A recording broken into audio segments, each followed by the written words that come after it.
My shameless family claimed they were skipping vacation, saying it was too expensive. But later, my card was hit with charges: a luxury resort, private chef, and sunset cruise for 5. I quietly disputed everything and froze the wallet. The next day, I got a message from my aunt. "We're stranded in the lobby." "Why?" I replied, "Budgeting, remember?"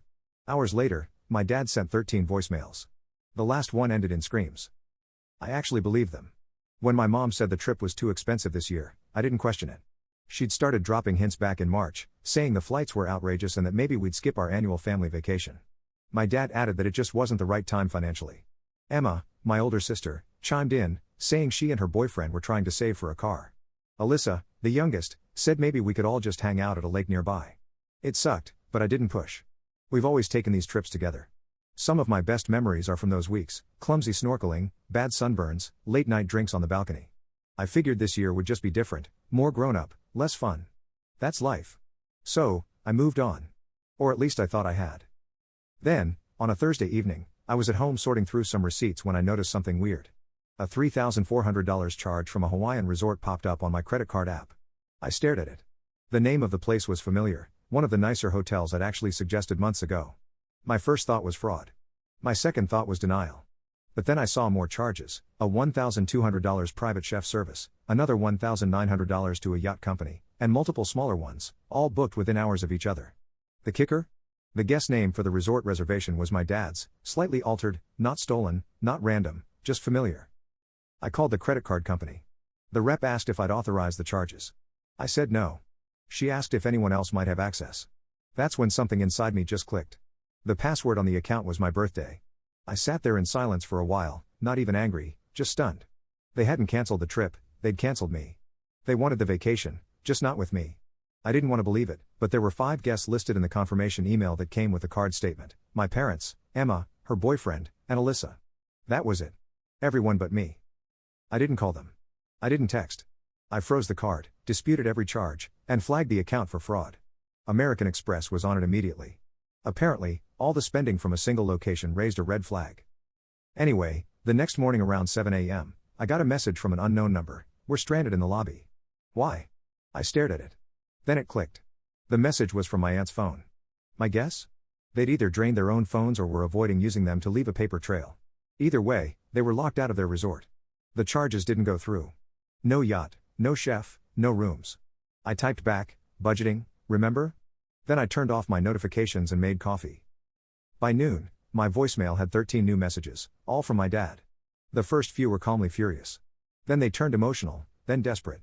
By the end, you could hear Emma crying and someone yelling in the background. They didn't just steal my money, they excluded me, lied to me, and used me to fund their dream vacation, a vacation I wasn't even invited to. And in that moment, listening to my dad scream into the phone, I knew one thing for sure: this wasn't going to end with a voicemail. The aftermath. The weirdest part was how quiet it got afterward. No more calls, no texts, nothing from any of them for almost 24 hours after the voicemail meltdown. I didn't know if they were still stuck in that lobby or if they'd figured something out. But the silence was louder than anything they'd screamed before. That night, I ordered takeout and tried to zone out with a movie, but I couldn't stop thinking about it: not just the money, the whole betrayal. I kept replaying their conversations in my head, their weirdly synchronized excuses, the way they all played along with the story that Hawaii was off the table this year. They'd actually spent weeks setting this up behind my back. Using my birthday as the password was the part that stuck in my throat the hardest. They didn't just lie, they planned this. And I wasn't just angry, I felt stupid. I woke up the next morning to the sound of someone knocking. I live in a secure building, so that usually means a delivery. I opened the door and, sure enough, an envelope, hand-delivered, no postage. It was from a law office I recognized. My dad had used the same lawyer when he set up his will a few years ago. The note inside was awkward and vague. It wasn't a threat, exactly. It read more like damage control. It basically said they were aware of a misunderstanding involving financial access and were hoping to resolve this amicably without legal action. It ended with a handwritten note from my dad saying we should talk as a family. Too late. The night before, I'd already called Jason, my attorney. He and I went to school together, and he's the guy I call when I need something handled properly. When I told him what happened, he was quiet for a second. Then he said, "Let's ruin their trip." We filed the case that afternoon: unauthorized use of a credit card, identity fraud, and damages. The total was $9,600, but Jason included additional claims for legal costs, misuse of private financial information, and emotional distress. We weren't just demanding repayment, we were demanding consequences. And then they came crawling. Emma was the first. She left a long voice message while crying, saying they were so sorry and didn't mean for it to hurt me like this. She claimed they only used my card because they didn't know how to ask, and they thought I wouldn't notice. That they just wanted one nice trip together before Emma's boyfriend had to start a new job out of state. I hadn't said I wasn't going on the trip, they'd made the decision on their own. They'd lied, excluded me, and then used my money to celebrate without me. Emma's boyfriend even got on the call and tried to guilt me, saying he'd pay me back in chunks once he got his first few paychecks. That was rich considering I'd been covering their rent for the past 7 months, $1,200 a month. No, thank you, no appreciation, just entitlement. I cut them off the same night, logged into my banking app, deleted the scheduled transfers, and sent them both a single message: rent's no longer covered.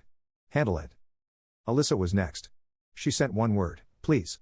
That was all. No explanation, no apology, just that one desperate little ping like she was hoping I'd crack. I didn't even open the chat again. Then came my mom. Her message was long but empty. She said they were all just stressed, that they weren't thinking clearly, that they never meant to hurt me like this.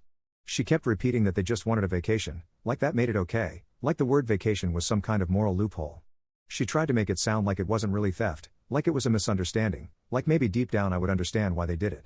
But I didn't. Because here's the truth, they didn't just steal from me, they stole with intention. They left me out with intention, and then they hoped I'd be too naive or too soft to do anything about it. Jason updated me 2 days later. Their lawyer had contacted him asking if I'd consider dropping the lawsuit in exchange for a quiet repayment and a family meeting to rebuild trust. I told Jason this: we'll talk after the money's in my account and the damages are paid in full. Until then, the court date stays.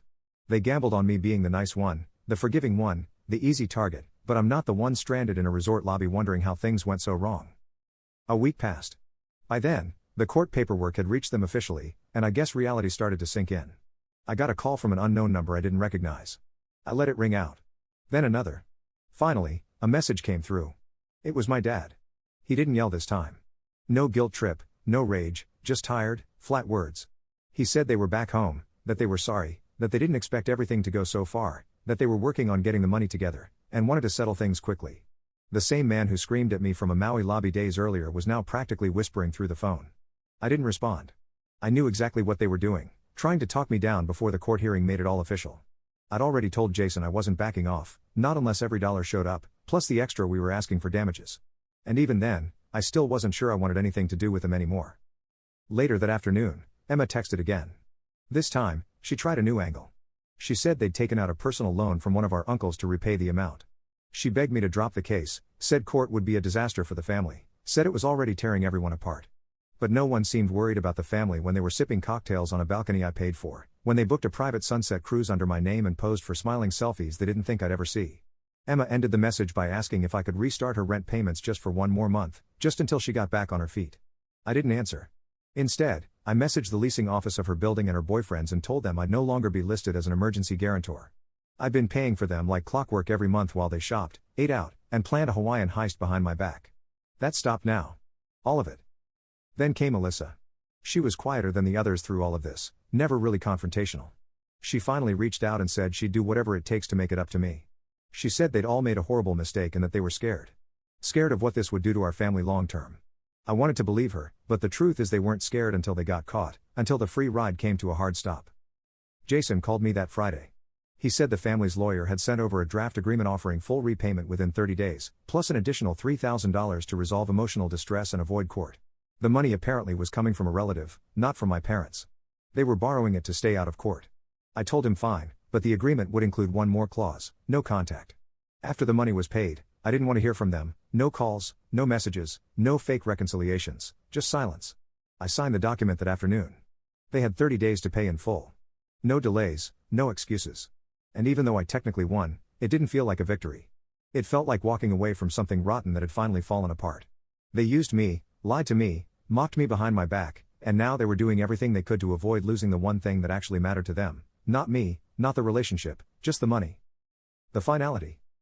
By the time the settlement deadline came close, I honestly expected them to screw it up, either ask for another extension, throw some last-minute excuse, or suddenly pretend they had no idea the payment was due. But on a random Tuesday morning, Jason texted me a single screenshot: wire transfer confirmation. The entire $9,600 plus $3,000 in damages transferred into my account from a trust account tied to our Uncle Mark. No note, no message, just the money. Uncle Mark and I aren't particularly close. He's always been on the sidelines at holidays, polite but distant. Apparently, my parents had gone to him in desperation, pitching some edited version of the story that made them sound like victims of a misunderstanding. Either way, he agreed to float them the money. He's smart enough to know it wasn't a misunderstanding, though. I think part of him just wanted the whole thing off the family radar before it got uglier. Jason asked if I wanted to drop the court hearing now that everything was settled. We could file a joint dismissal, he said, quick and easy. But I said no. I wanted it official. On record, I wanted a courtroom to recognize what happened, not just a personal repayment between relatives, but a legal confirmation of what they did. So, we showed up in court. They didn't. Their lawyer was there carrying a manila folder and looking more embarrassed than combative. He handed the clerk our signed agreement plus the payment verification and didn't say much. The judge flipped through the documents, checked the timestamps, then looked at Jason and me and nodded. Full repayment has been made, he said. Court acknowledges the plaintiff's claim as valid. Emotional distress compensation awarded and enforced. Case closed. That was it. No drama, no screaming, just a clean ruling stamped and filed. But I wasn't walking out of that courtroom relieved. If anything, it felt like the beginning of something worse. Because 3 days later, the lies started spreading. At first, I ignored it. I got a weird message from a cousin I hadn't spoken to in years. Hey, I heard what happened. Are you okay? Then another, this time from a family friend, asking if I was really going to take legal action over a gift. A gift? Apparently, my parents had spun the entire story into some warped tale. They told people I offered to pay for the trip, that I promised to cover it, and then turned on them and sued out of nowhere. They said I blindsided them, lied to them, that I was holding on to some deep grudge and used the courts to humiliate the family. I didn't even respond. What was I supposed to say? No one was there when I got the charges. No one heard those screaming voicemails. No one saw the way they locked me out of something we always did together and then used my credit card like it was a free ride they were owed. I started getting vague subtweets, distant relatives liking posts about loyalty and family forgiveness. A few unfollowed me.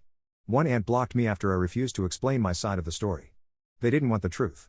They wanted to preserve the myth that my parents were good people who just made a small mistake, that I was the selfish one for not letting it go. But I didn't need their approval anymore. I didn't need group chats where everyone pretended nothing happened. I didn't need birthday cards from people who saw me as nothing more than an ATM. I didn't want any of it. What they took from me wasn't just money, it was trust. And they didn't just lose it, they burned it. The last straw. Weeks passed. The court ruling was final. The money was in my account. And I was pretending to move on. On the surface, things were quiet. No messages from them, no attempts to reach out. But silence doesn't always mean peace. I found out by accident. It started with a phone call from a number I didn't recognize. Normally, I'd let it go to voicemail, but something made me answer. A woman introduced herself as a leasing agent for a building in Oregon. She said she was verifying my information as a cosigner on an apartment application for Emma. Except I never agreed to be a cosigner. Apparently, Emma had filled out a rental application at a new complex. Under cosigner, she'd listed my name, my number, and my employer. She must have figured I'd never find out or hoped the agent wouldn't actually call. The lie was so lazy it was insulting. I told the agent I had no involvement with the application, and she immediately flagged it, saying it wasn't the first time someone tried to sneak through a fake cosigner. I asked her to email me a copy for documentation. 15 minutes later, I had a scanned copy of the form. Emma had forged my signature. My own sister had literally signed my name and submitted it like it was nothing. I forwarded it to Jason. He called me 2 hours later, and his exact words were, "Are they trying to go to jail? We could have pressed criminal charges, forgery, fraud, attempted misrepresentation." Jason said we'd have a strong case if I wanted to pursue it, but I didn't decide right away. I was still sitting with the fact that even after everything, she was still trying to use me behind my back. The next day, I finally cracked and called my dad. It wasn't about forgiveness. I wanted to see what kind of person he really was, if there was anything left of the dad I grew up with, the one who used to take me camping and taught me how to drive. He picked up after one ring. I asked him if he knew about Emma's forged rental application. There was a pause, and then he said it calmly, like he had nothing left to lose. She needed a place to live. "Jack, we all need to stick together. You've made that harder." I asked him if he'd helped her do it. He didn't say no. Then he said something I'll never forget, "You'll regret this. We're still your parents." That was it. Not "I'm sorry." Not "I didn't know." Not even denial, just a quiet threat masked as a guilt trip.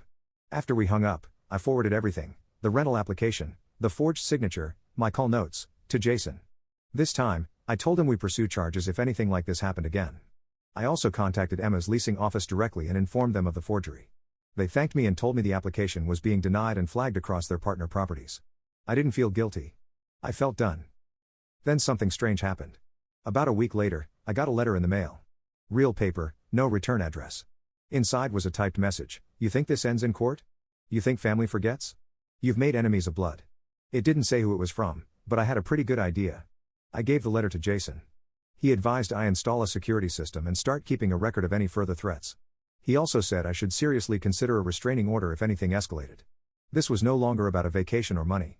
This was war. I didn't want it to end this way.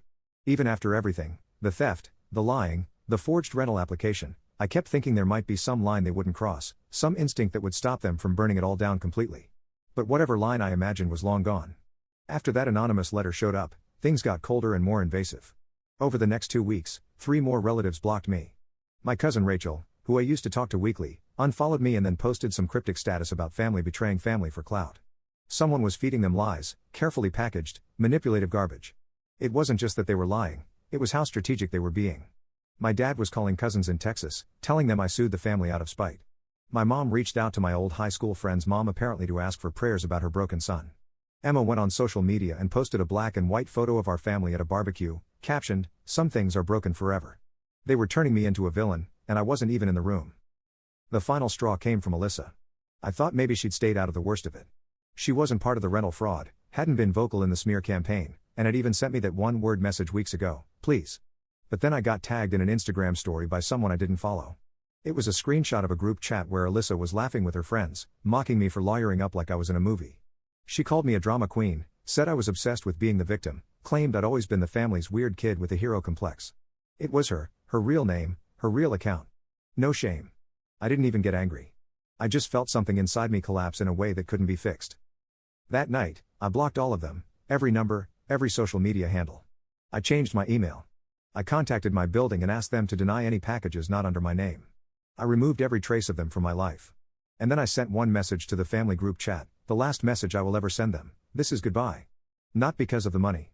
Not because of the court. Because you chose to lie, steal, and then blame me for holding you accountable. I was your family until the second I stopped being useful. You all made your choices. Now I'm making mine. No one responded. Not one of them. But an hour later, my cousin Jeff messaged me privately and said, "I heard what really happened. I'm sorry. If you ever want to talk, I'm here." I didn't reply. I appreciated it, but I was past the point of fixing anything. They didn't just lose me, they lost the version of me that cared enough to keep forgiving them. And that version is not coming back. The last video. A month has passed since I sent that final goodbye. My life shifted from chaos to a lean, focused version of myself. No drama, no second guessing, just work, a few loyal friends, and the quiet luxury of boundaries. I didn't expect anything else. I hoped they wouldn't bother me, but life clearly had other plans. It started on a lazy Sunday morning. I was sipping coffee, skimming through weekend emails when a plain white package landed on my doormat. No return address again, same as the letter that kicked this downfall off. I half expected another threat. Instead, inside the envelope was something else, a small box, no branding. I opened it carefully. Inside, a USB stick and a printed note in my sister's handwriting: "Watch this." My heart hit a low beat as I plugged the stick into my laptop. A video file played automatically. I braced myself. What unfolded on screen was chilling. A hidden camera recording from that Maui trip. Their faces in full bliss. My dad's hands wrapped around my mom. Emma and her boyfriend laughing on the yacht. Alyssa taking selfies with a cocktail in hand. All of them. No distance, no disguise. And then the moment Emma held the camera's viewfinder, flashing a grin and saying, "Jack is going to be so pissed when he sees this." It wasn't fantasy. It was proof that they'd never regretted it. They'd celebrated it, joked about it, filmed it specifically because I wasn't there. No remorse, no guilt, just a private celebration of betrayal. Below the video, another note: "We wanted you to see we're unapologetic." My skin crawled. That sentence echoed the threat implied in the earlier letter, but with a twist: defiance. Not fear, not remorse, but pride. I could have deleted it. I could have thrown the stick away and pretended I never watched. But I didn't. I leaned into it. I forwarded the video to Jason that evening. He called first thing next morning. "We do not have to keep this private anymore," he said. "This crosses the line. Now it's harassment. If they wanted to intimidate you, send it to the court. We can file an injunction, maybe even criminal assault, depending on the jurisdiction." He paused, then said quietly, "It's ugly, Jack, but it gives us leverage." I was torn. The legal side of me wanted to expose this as proof of their malice. But another part of me, tired and weary, didn't want to dive back into the mire. Still, there was no denying what they'd done: premeditated cruelty recorded and delivered like a trophy. That afternoon, I did something unexpected. I texted my cousin Jeff, the one who reached out after I cut ties. I told him everything, about the trip, the court, the letters, and now the video. His response was immediate: "I'm so sorry. What can I do?" I had one ask, "Don't share this with anyone, but if they do it again, even once, I'll take it public, and I want you to be ready in case I need a witness." He agreed. That night, I drafted a short message to their lawyer and copied our judge. I didn't accuse or threaten. I just stated the facts. I received unsettling recorded evidence intended to intimidate me. I requested a no-contact warning be attached to the case to be triggered if another incident occurred.